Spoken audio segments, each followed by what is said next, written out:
प्रधानमंत्री नरेंद्र मोदी ने देश हित के लिए मंत्र दिया है। वर्क फ्रॉम होम को बढ़ावा देना चाहिए, मेट्रो बस में ज्यादा से ज्यादा सफर करें, ये कहा है। ऑनलाइन कॉन्फ्रेंसेस, वर्चुअल मीटिंग्स पर ज्यादा जोर दिया जाए, ये भी प्रधानमंत्री की तरफ से कहा गया है।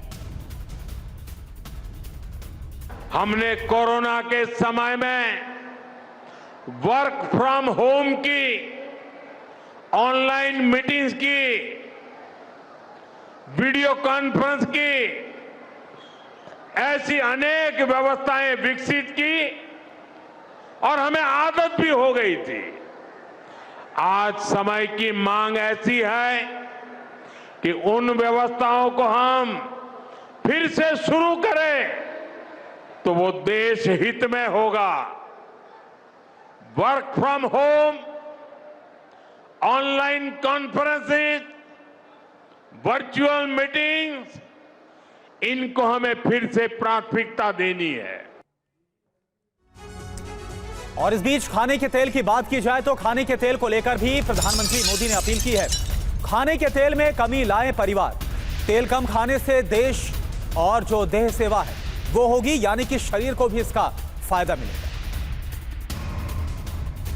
ऐसे ही खाने के तेल का भी है, इसके आयात के लिए भी बहुत बड़ी मात्रा में हमें विदेशी मुद्रा खर्च करनी पड़ती है। हर परिवार अगर खाने के तेल में, खाने का तेल का जो उपयोग करता है, अगर वो कुछ कमी करे, मैंने बार बार कहा है 10% कम करो। अगर हम तेल खाना कम करें ना, तो भी वो देशभक्ति का बहुत बड़ा काम है। आप देश सेवा में योगदान दे सकते हैं और इससे देश सेवा भी होगी और देह सेवा भी होगी। इससे देश के खजाने का स्वास्थ्य भी सुधरेगा और परिवार के हर सदस्य का स्वास्थ्य भी अच्छा रहेगा। तो प्रधानमंत्री ने साफ कहा कि तेल कम खाओ, देश और देह दोनों बचाओ। तो प्रधानमंत्री की तरफ से जो कहा गया ये आप जानिए। खाने के तेल में कमी लाए परिवार, कम से कम 10% तेल की खपत को कम करें, देश सेवा में अपना योगदान दें। तेल कम खाने से देश और देह सेवा होगी, यानी कि सेहत भी दुरुस्त रहेगी। देश के खजाने का जो स्वास्थ्य है वो भी बचाएं, परिवार के साथ देश के स्वास्थ्य का भी पूरा ध्यान रखें। खाने का तेल बचाने की जरूरत क्यों है? देखिए आप, खाने के तेल कुछ हिस्सा जो होता है वो विदेशों से आता है, आयात में ज्यादा विदेशी मुद्रा का खर्च हो रहा है।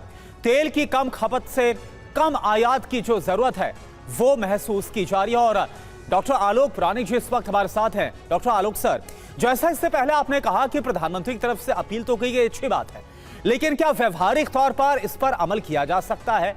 क्या इसको इंप्लीमेंट किया जा सकता है? इससे लेकर कई सवाल खड़े होते नजर आ रहे हैं।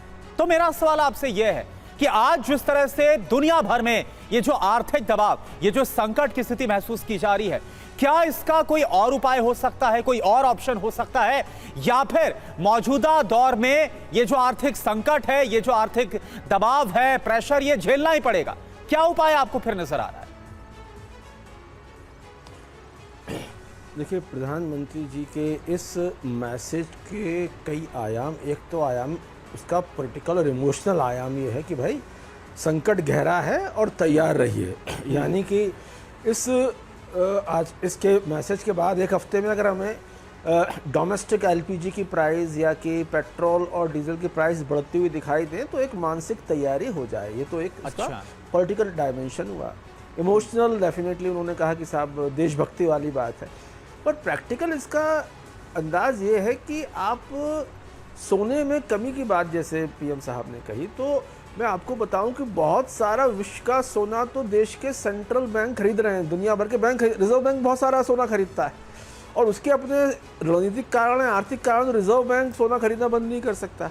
अब रिजर्व बैंक सोना खरीदना बंद नहीं कर सकता क्योंकि सोने का भविष्य बड़ा सुरक्षित है, तो भाई आम आदमी को क्यों सुरक्षा से बचाया जाए?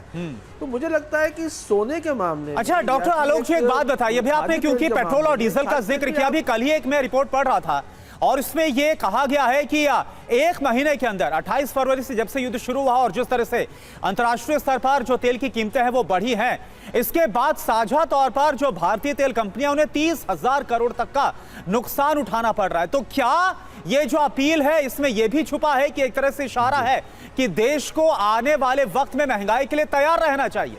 क्या यह इशारा है? देखिए संकेत तो वहां जा रहे हैं, और ये अगर पीएम साहब नहीं भी बोलते तो भी एक अंडरस्टैंडिंग ये है कि भाई ये कब तक कंपनियां महंगा खरीद कर सस्ता बेचेंगी, तो देर सवेर तो बढ़ना है। तो एक तरह से प्राइम मिनिस्टर साहब इसको एक मानसिक तैयारी के तौर पे कर रहे हैं, लेकिन व्यावहारिक तौर पे कि खाद्य तेल का कंजम्पशन कम हो जाएगा या कि एक सोने का इंपोर्ट कम हो जाएगा, सोने की मांग कम हो जाएगी, लोग कार पूलिंग करेंगे, मतलब वो एक इमोशनल या टोकनिज्म तो हो सकता है, लेकिन मुझे ग्राउंड रियलिटी दिखाई नहीं पड़ती। इसका फर्क ये आएगा अगर मान लीजिए तेल के डीजल के भाव दुगने तिगुने हो जाएं फॉर एग्जांपल, तो जब आदमी की अपनी जेब को चोट पहुंचती है तो वो उस वजह से तो कार पूलिंग भी कर लेगा, पैदल भी चला जाएगा, मेट्रो में भी चला जाएगा, लेकिन अदरवाइज उसकी जेब में अगर खर्च करने के पैसे हैं तो विदेश भी जाएगा, सोना भी खरीदेगा, और वो जहाँ जहाँ खर्च करना हो खर्च करेगा। तो मैं इसको देखता हूँ कि आर्थिक व्यवस्थाएं भावनाओं से बहुत ऊपर चलती हैं, तो आर्थिक व्यवस्थाएं उस तरह से नहीं बदल सकती कि आपने एक भावनात्मक अपील कर दी। बिल्कुल अपील तो की गई है, लेकिन ग्राउंड पर इसे अपनाना थोड़ा मुश्किल मालूम पड़ता है।